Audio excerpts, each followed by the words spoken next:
Olá pessoal, muito obrigado por você acordar cedo, como tem feito todos os domingos, para acompanhar aqui o nosso Domingão do Carlão. Antes de apresentar o meu convidado, eu queria agradecer o pessoal da Employer, a Employer que entende tudo do RH. Eu sempre digo lá no Fala Carlão, eu sempre falo, é um bordão do nosso programa, Deus me ajuda sempre, uma barbaridade. Então me ajuda tanto que eu nem, vocês estão vendo, eu nem tô com a camisa aí do Domingão do Carlão, porque eu tô passando um retiro aí, uns dias retirado, pensando na vida. E até quando a gente pensa na vida, Deus vai colocando pessoas no meu caminho.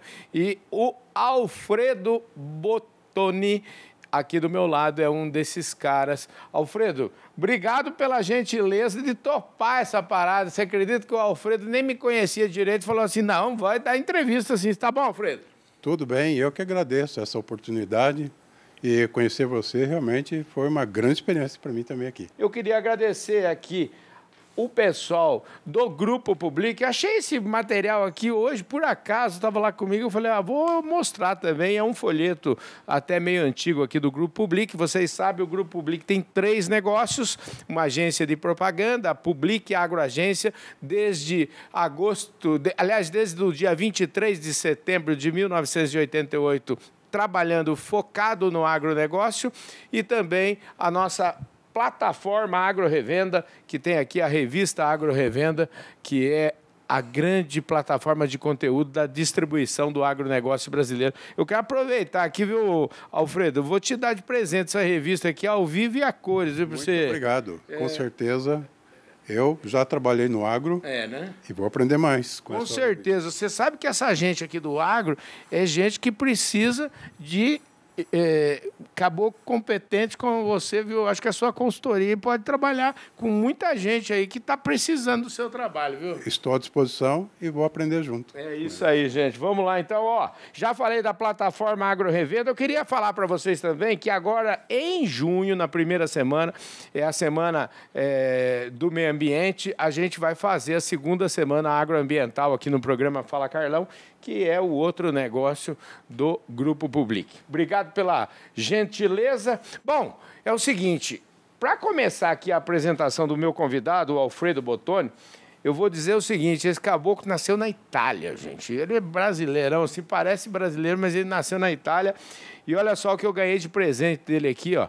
Eu ganhei esse livro, Gestão de Crise, Alfredo Bottoni, Como Superar Desafios e Tornar-se Melhor e Mais Forte. Esse caboclo entende tudo de gente, entende tudo de recursos humanos, tem um pedigree aqui, para usar um termo do nosso agronegócio, é um pedigree extraordinário. Alfredo, aqui no Domingão do Carlão, a gente costuma dizer que ninguém nasce diretor, presidente, nada. Todo mundo tem uma formação. A primeira pergunta que eu faço sempre nas minhas entrevistas é: me conte um pouquinho da sua história. Eu já dei uma pista aqui, eu quero que você vá lá para a Itália. Vai lá para trás. Que berço que você nasceu? Fala aí para nós. Nasci na Itália, na Maiore, que é a Costa Amalfitana. Meu pai participou da guerra como soldado, a Itália estava destruída, resolvemos vir para o Brasil, meu pai e minha mãe, de malicuia, como diz na gíria. De malicuia e de menino no pé. Exatamente, sem nada. E viemos como imigrantes num navio que o Brasil trouxe uma série de imigrantes lá da Itália. E fomos morar numa edícula, onde meu tio morava em Sertãozinho.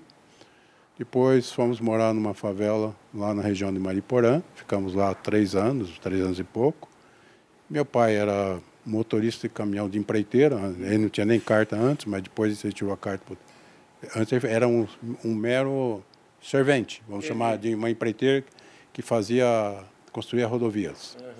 E me fiz trabalhando, estudando e trabalhando o tempo todo. A sua mãe, eu falo assim, a minha mãe, viu, Alfredo? Minha mãe falava assim, minha mãe não estudou, meu pai e minha mãe, eles estudaram até o 3º ano da escola primária. Mas a minha mãe, ela sempre falava o seguinte, meus filhos todos vão ter que estudar, todos, até os 18 anos tem que estudar. Então foi assim, uma briga. E ela tinha uma argumentação importante que levou a gente para frente, e a argumentação dela era sempre assim, se repetir de ano, vai para a roça. E esse foi o argumento mais forte que a gente teve para ser bons alunos lá em casa. Em casa não era proibido repetir. Né? O bordão da minha mãe era esse: vocês têm que estudar. Meu pai estava focado em trabalho o tempo todo, 24 horas por dia. Não tinha tempo de dialogar conosco, mas minha mãe, embora semi-analfabeta, ela falava: sem estudo vocês não têm futuro. Então eu segui essa premissa e por isso que eu estudei bastante. Agora, essa referência, vocês não têm estudo, me leva a entender que você tem mais irmãos do que... Como é que é? Porque você estava me falando aqui no bastidor, você veio para cá com 2 anos de idade, é isso? Com 2 anos de idade. E a sua mãe, com 2 anos, você estava no pé. Ela estava grávida já? Tinha um irmão maior e no Brasil nasceram 2. Mais um irmão e minha irmã, que é a caçula. Então vocês são 4 no total. Somos 4. Muito bem, gente. Olha que história de vida. Eu adoro essas histórias. Para mim, a gente fica aqui proseando o tempo inteiro, porque a gente aprende tanto, né, com essa simplicidade aí, né? Sim, as coisas são simples, nós que às vezes complicamos. Eu tenho um amigo que fala sempre que seleção de gado é um negócio simples. A gente precisa deixar ela simples. Um homem complica demais, né? Com certeza, é isso mesmo. Como é que foram? Você e aí foi estudar? Me conta um pouquinho como é que é a história aí. Quando eu era criança, exerci algumas atividades, catar ferro velho na rua para fazer um dinheirinho. Depois, com 12 anos, no dia que eu fiz aniversário, 12 anos, meu primeiro emprego, que eu fui ser ferreiro numa empreiteira do DER, Departamento de Estrada de Rodagem. Eu construía formas para os moirões que eram usados para cercar as rodovias no estado de São Paulo. Então, eu ganhava por forma, eu era o primeiro a chegar no trabalho, o último a sair, porque eu competia com o resto da turma, eu queria ganhar mais. Isso aí, acabou que é bom de serviço. Trabalhador eu falo o seguinte, eu às vezes sacrifico um pouco, eu adoro gente trabalhadora, viu? Eu sempre já falei isso aqui um monte de vezes. Gente trabalhadora, para mim, o trabalho está no primeiro, é minha primeira nota, viu? Ah, sim, sem trabalho, o trabalho dá dignidade para a gente. Né? E eu nunca esqueço até o nome do meu grande competidor. Eram muitos adolescentes, né? Era um tal de Vicente, que eu e ele que disputávamos o primeiro lugar. Entendi. Escuta, como é que é? 12 anos trabalhou e você agora se dedica a recursos humanos, as coisas mudaram muito, evoluíram. Hoje em dia, eu trabalhei cedo também, eu adorava, queria trabalhar muito cedo. E a gente morando na roça, não tem essa conversa, não. Na roça a gente tem que trabalhar, né? Tem que trabalhar. E o trabalho, olha, se o trabalho fizesse mal, eu não estaria aqui hoje com 50 e 23 anos de idade. A idade dele tem 50 e 23. Eu parei nos 50.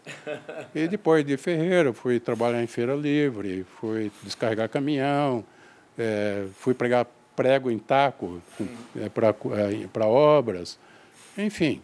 E sempre estudando à noite. Nunca parei de estudar. Isso é importante. Esse é o ponto, né? E aí, como é que foi as escolhas, né? Porque eu falo assim, você é um caboclo que estava olhando aqui, o caboclo tem não dá para falar, tem que ter cola, porque o hall de estudos desse homem é gigantesco. Você gosta de estudar, hein, rapaz? Nunca parei. Acho que você se rejuvenesce estudando. E assim como dando aula, que eu também tenho muito prazer em dar aula, você tem um contato com pessoas, porque, na verdade, você não ensina, você faz um intercâmbio de conhecimento. Assim, quando eu gosto de exercer cargo de liderança, porque eu entendo que eu aprendo muito com as equipes. Legal. Então, assim, o meu estilo é totalmente aberto, eu quero ter pessoas trabalhando comigo que sejam melhores do que eu.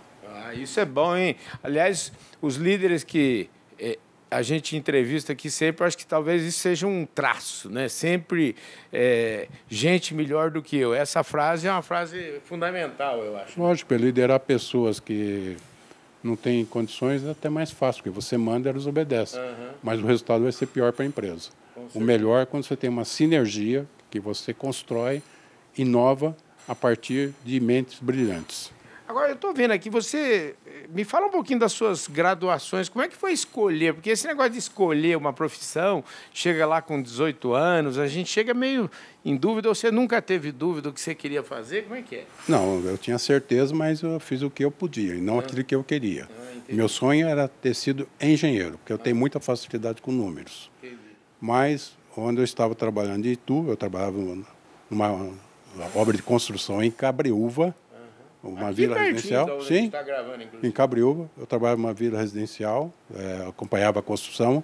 Depois eu fui acompanhar a montagem da subestação de Cabreúva, que era a maior subestação na época, e me deram, com 18 anos, eu comecei a fazer acompanhamento do serviço para fazer a medição, para pagar as empreiteiras. Aí me deram outros desafios. Eu já fazia os contratos, os projetos, cálculo de quilos de barragem, de cabos, etc., com 18 anos. Mas eu tive muito apoio de gente muito especial, que me são caras, que me ensinaram a fazer muita coisa que era de engenharia para poder acompanhar. Então, durante 3 anos, eu trabalhei em obra, acompanhando obra e aprendendo muito com esses grandes especialistas. E quando é que você foi para fazer qual foi o seu primeiro curso, assim, a graduação já aí depois da faculdade? Então, como eu não tinha dinheiro para fazer engenharia, e eu não podia sair do emprego, eu não tinha condições de me autossustentar, eu fui fazer ciências físicas e biológicas em Itu à noite. Aí eu me formei com 22 anos, já tinha entrado na CESP por um concurso, e peguei o primeiro lugar, que era um concurso local, e acabei entrando como auxiliar administrativo no departamento de pessoal. Depois de 2 anos, eu sou muito irrequieto. Achei que aquilo era muito rotineiro para mim. Falei, eu acho que eu vou sair, vou procurar outra coisa que me dê movimento. E, nesse instante, o Centro de Treinamento Botucatu, que era da CESP, um centro de excelência, tinha acordo com o Senai, que o Senai é uma grande escola, nós trabalhamos junto com o Senai, estava precisando de um professor.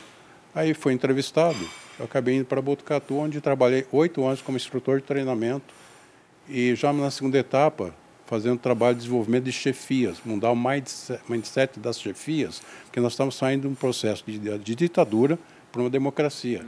E nós, encabeçados por um grande líder que nós tínhamos lá, que era o Walter Pasqualic, ele vislumbrou que nós tínhamos uma grande oportunidade de fazer aquilo lá um centro de excelência para fazer com que a companhia se humanizasse e pudesse realmente dar um novo tom para os empregados, para motivação, engajamento, e inclusive em questões de segurança e realmente comprometimento com a empresa. Estava nascendo aí o executivo da área de recursos humanos? Sem dúvida, porque o treinamento é um dos pilares mais importantes para lidar com gente. E treinamento não só técnico, porque a empresa que dá só treinamento técnico não evolui. Tem que ter o treinamento, porque eu sempre falo o seguinte hoje, eu recrutei muitos executivos, você recruta pelo hard skills, mas quem tem que estar na cadeira é quem tem os soft skills. Bom, isso é... Sim, é a nossa maneira de trabalhar. Vem cá, e daí? 8 anos em Botucatu. Aliás, para quem não sabe, Botucatu fica ali pertinho de Porangaba, viu, gente? Sim, então, muito perto. 70 quilômetros. Pertinho de casa. Escuta, e segue o jogo aí, como é que Aí eu tenho ido para Botucatu, eu comecei a dar aula à noite, também numa universidade, porque foi bom, já que eu me formei como professor, acabei indo para Botucatu porque eu tinha o título de professor, já formado, acabei fazendo também matemática, que era o meu sonho, já que eu não pude fazer engenharia, fui fazer matemática. E fui fazer matemática porque estava chegando um grande computador em Avaré, eu tinha muita curiosidade de aprender computação.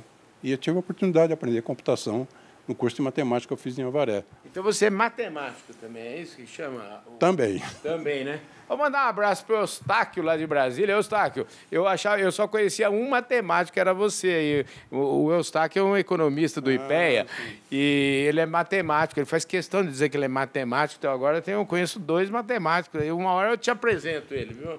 Aí, quando saí do Centro de Treinamento de Botucatu, fui chamado para ocupar a posição de chefe de relações trabalhistas. Não era advogado ainda, mas eu sou muito autodidata. Quando estava no Centro de Treinamento de Botucatu, montei um programa de relações de trabalho para todos os supervisores da empresa, que eram 3.000, que era ensino à distância via correio. E aí o gerente de departamento ficou impressionado, e quando ficou vaga a posição de gerente de relações de trabalho, Ele falou, queremos que você vá lá trabalhar com a gente. Eu falei, mas não tenho diploma ainda. Não, mas você sabe mais que... Sabe mais que entende. E aí isso me motivou, depois de 2 anos, fazer direito também. Rapaz, isso aí... Eu fico cansado só de ver tanto que ele estudou esse homem, gente. É muito estudo, hein, rapaz? Depois eu fiz mais... Ainda vocês não viram nada ainda. Vamos resumir para o povo. Eu fiz uma especialização aos sábados na USP, e na São Francisco, em Direito do Trabalho. Aí acabei fazendo também, fiz um curso no INSEAD, na França, que é um curso top em gestão. Sim. E recentemente o ano passado, em agosto, eu fiz um curso em Harvard de uma semana sobre negociação, que é minha especialidade também, porque durante 30 anos fiz negociação com os sindicatos. Enfim, eu sempre vejo você voltar para a escola para você se reciclar. E fiz eu fiz talvez curso de pequena duração, mais de 50 a 60 cursos. Agora, pessoal, eu queria... Esse livro aqui, acho até que tem uma foto minha com ele aqui nesse livro. Não no livro, mas tem uma foto minha com ele que eu tirei aqui com o livro, vocês já devem ter visto aí. Gestão de crise. Esse livro é o seu 6º livro, é isso? É o 6º e o 7º está pronto, que vai ser publicado em abril, que é sobre crises ocultas, que é a questão do assédio moral e sexual no ambiente de trabalho, que é uma questão muito séria hoje, não só no Brasil, no mundo. E a partir da Convenção 190 da OIT, que eu li, eu fiquei muito interessado, foi que é uma oportunidade de colaborar com a questão da governança no Brasil com relação ao assédio. E estou preparando também um curso que eu vou lançar agora no próximo mês, sobre a questão do assédio moral e sexual no ambiente de trabalho. Porque é uma questão de direitos humanos, é uma questão de dar dignidade aos trabalhadores. Só para a gente colocar, nós vamos falar sobre esse livro, e eu queria, só para a gente colocar na mesma página aí, você que está assistindo, que não perde nenhum Domingão do Carlão, é até interessante porque o nosso apoiador aqui, a Employer, que eu sempre digo que entende tudo do RH, e olha só que sorte, né, que eu tenho. Hoje eu estou com um cara que entende tudo do RH também. Como é a turma lá da Employer, a turma da Employer é boa de serviço, viu? Conheço a Employer. É realmente uma empresa de alto nível. Pois é, 37 anos aí na estrada. Marcos, um abraço, obrigado. Nós estamos já no 4º ano, acho, da Employer patrocinando nosso programa. E aí, como é que... Eu queria, antes de a gente falar desse livro, eu queria que você falasse um pouquinho daquilo que você fez no segmento, porque eu estava vendo aqui a sua história, você trabalhou em grandes companhias. Me fala um pouquinho como é que é essa sua trajetória, agora já mais como executivo. Você saiu, um dia você falou assim, não quero mais dar aula, eu vou virar executivo. Como é que foi? Como é que foi essa virada de chave, se é que ela existiu? Não, foi um processo natural. Eu entendo o seguinte, eu não devo perder oportunidades. Eu não posso ficar escolhendo o que eu vou fazer. E para aquilo que eu for escolhido, eu tenho que fazer bem. Esse é o meu lema. Entendi. Né? Porque se eu for fazer alguma coisa que eu não sabia fazer bem, quando me dão a oportunidade, eu vou me reciclar para poder me desenvolver. Né? Quando eu fui para o centro de treinamento, por exemplo, me colocaram 1 mês na Universidade Federal de São Carlos, onde eu tive a oportunidade de me reciclar em muitas questões que eu não tive oportunidade de ver na universidade, como professor. Então, oportunidades aparecem, a gente não deve deixar de aproveitar. Então, quando me deram o primeiro cargo de chefia no centro de treinamento, que era um cargo de coordenação, eu abracei, depois fui ser chefe de um setor trabalhista, que tinha já uma equipe grande, depois fui para um cargo maior, e eu fui o primeiro gerente de departamento da CESP, que era empregado de carreira, que os demais eram indicados. Entendi. Porque era uma empresa de economia mista, e abracei aquele cargo, procurei me desenvolver, eu tinha uma equipe fabulosa, pessoas, tanto que quando eu saí de lá, as 4 pessoas que estavam abaixo de mim viraram gerente de departamento nas empresas que foram acendidas. Entendi. Porque assim, eu sempre me me preocupo muito com a sucessão. Quem que vai me suceder? E é uma questão que as empresas têm que ter cuidado. Aliás, esse é sempre, né, o papel, eu falo assim, eu acho que é o papel número 1 do líder, é saber quem vai ser o sucessor, não é isso? Não adianta buscar no mercado, às vezes tem que pegar um headhunter e contratar alguém para uma determinada posição. Mas se você puder formar em casa e ter um mix, é muito mais interessante. A empresa precisa também ter um olhar externo, mas ela pode ter o olhar externo através dos conselheiros, através de profissionais altamente gabaritados, que não precisam necessariamente ter uma posição de chefia, e às vezes até tem que buscar no mercado alguém para uma posição, por exemplo, um diretor financeiro para uma empresa de alto porte, de grande porte, às vezes você não tem internamente preparado, você vai buscar no mercado. Mas, via de regra, você consegue gerar opções dentro da própria empresa. E as empresas que têm plano de sucessão, elas são melhor sucedidas na continuidade dos negócios. É isso aí. Gente, vamos... Eu queria... Foi interessante nós já passamos do meio faz tempo aqui do nosso programa, e eu queria aproveitar agora, eu vou mandar um abraço para uma família inteira de uma vez. Eu vou mandar um abraço para o Marquinho Molina. Marquinho, meu amigo, que está morando lá na Arábia Saudita, e ao mandar um abraço para o Marquinho Molina também para a família, para o pai, para a Marcela, para a dona Márcia, para o Marcos, enfim, para todos eles, e dizer que eu estou aqui do meu lado tem um caboclo que trabalhou com muita ênfase no Grupo Marfrig aí durante um período de crescimento gigantesco da companhia, e você teve um trabalho fundamental lá, quer dizer, sair, sei lá, vou abreviar aqui, sair de 10 mil empregados para 90 mil, a sua caneta foi fundamental, a sua experiência lá, né? Mas primeiro, para mim, foi mais questão de oportunidade. Na época, eu tinha 2 oportunidades de emprego. Eu optei pelo Grupo Marfrig por ter feito o IPO. E tendo conhecido o Marcos Molina e pessoas que o conheciam, e o Antônio Maciel, que era um conselheiro lá, eu tive uma grande motivação de trabalhar lá. E o Marcos Molina é uma pessoa extraordinária, é tão extraordinária que ele vai ficar sabendo agora, porque ele não soube até hoje. Aqui na dedicatória, na minha trajetória profissional, eu citei 4 grandes executivos, e olha que eu tive mais de 20, tá? Acima de mim. E citei 4 pessoas. E uma das pessoas que eu citei foi o Marcos Molina, que ele marcou na minha carreira. Pela abertura dele, pela visão estratégica que ele tinha, que tem. Senão aquela empresa não teria sido o que foi. E tem ao lado dele a esposa dele, que é a Márcia, que você já entrevistou, que é uma batalhadora incansável. Nossa! Ali é gente que agarrada. Quer dizer, gente que trabalha.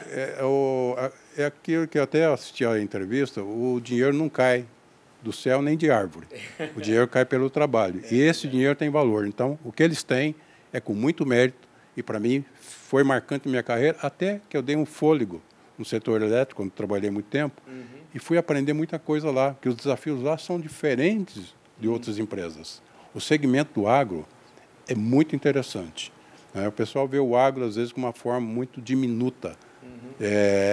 O agro é uma coisa extraordinária, é uma das melhores coisas que tem no Brasil hoje, que carrega esse país nas costas. Então, você está sabendo direitinho tudo. O Alfredo, ele sabe do que fala, hein, Alfredo? Mas o Grupo Marfrig é uma empresa gigantesca. Poucas pessoas sabem que era a maior empresa lá do Uruguai. Na Argentina era muito grande. Na França, eu estive, inclusive, na Irlanda do Norte, visitar uma fábrica deles lá. Enfim, porque outra coisa que é um pouco do meu perfil, eu não tenho que ficar sentado na cadeira para fazer gestão de pessoas. Eu tenho que ir no campo. Isso eu fiz em todas as empresas que eu trabalhei, as pessoas me conheciam. Você sabe que aí, já aproveitando, eu vou ter que, infelizmente, a gente vai cortar muita coisa que eu gostaria de falar, até por causa do nosso tempo. Mas eu já li o livro dele, que ele me deu aqui, com todo carinho, com a dedicatória aqui, e ao ler o seu livro, eu fiquei fazendo assim uma certa comparação. No agronegócio, tem um professor, o professor Maurício Palma Nogueira, sempre fala que o nível de tecnologia, quanto mais você sobe o nível de tecnologia na sua propriedade rural, quanto maior o nível de tecnologia, maior o lucro das empresas. E muita gente, às vezes, se questiona porque tem coisas que ainda não são, elas não são pagas. Então, assim, por exemplo, a questão da sustentabilidade. A sustentabilidade, quanto mais você implanta sustentabilidade nas fazendas, o que eu fico vendo é o seguinte: você deve implantar sustentabilidade não pelo fato de que você vai ganhar algo com isso, mas você vai se tornar um produtor melhor. Ao se tornar um produtor melhor, você ganha mais dinheiro. E a impressão que dá lendo o seu livro, que parece assim, eu olhei o seu livro, a impressão que dá é que ele é um manual de boas práticas em relação a pessoas. Então, assim, o livro é o seguinte: você implante o que está aqui e o resultado vai ser uma empresa muito melhor e muito mais lucrativa. É por aí ou eu fiz uma leitura equivocada? Olha, os pilares de uma empresa sustentável é uma boa governança, onde inclui as práticas do ESG. Tem que ter um bom controller. Né? E a gente não pode esquecer que um stakeholder fundamental são as pessoas que trabalham para a empresa. E as pessoas, tanto diretas quanto indiretas, os fornecedores. E cabe mais um ponto muito importante aqui do agro, né? que aconteceu no Grupo Marfrig. Nós fomos elogiados pelo Greenpeace por uma iniciativa tomada a pedido do Marcos Molina, que eu que fiz a carta, inclusive, para todos os fornecedores, que nós não compraríamos produtos de fornecedores que tivessem devastado áreas de forma ilegal ou que tivesse o trabalho similar ao de escravo nas suas localidades. Então, o agro, ele não é nenhum vilão. Ele, ao contrário, ele é vítima, muitas vezes, de visão distorcida das pessoas sobre o que é o agro. Mas é o que dá alimentação para o Brasil e para o mundo. Pois é, gente. Bom, eu tô careca de saber disso. Esse discurso meu aqui, eu falo sempre o seguinte, que eu tô até rouco de tanto falar nisso, mas tem uma coisa que a gente precisa melhorar, que são os nossos números, e eu tenho falado bastante isso. Os nossos números, a gente precisa dar mais, vamos dizer, peso para eles, para que o mundo possa reconhecer o que, na prática, é o que acontece. Eu tenho acompanhado, sim, eu continuo acompanhando o agro. A minha passagem pelo Marfrig me despertou o interesse e acompanhamento do agro.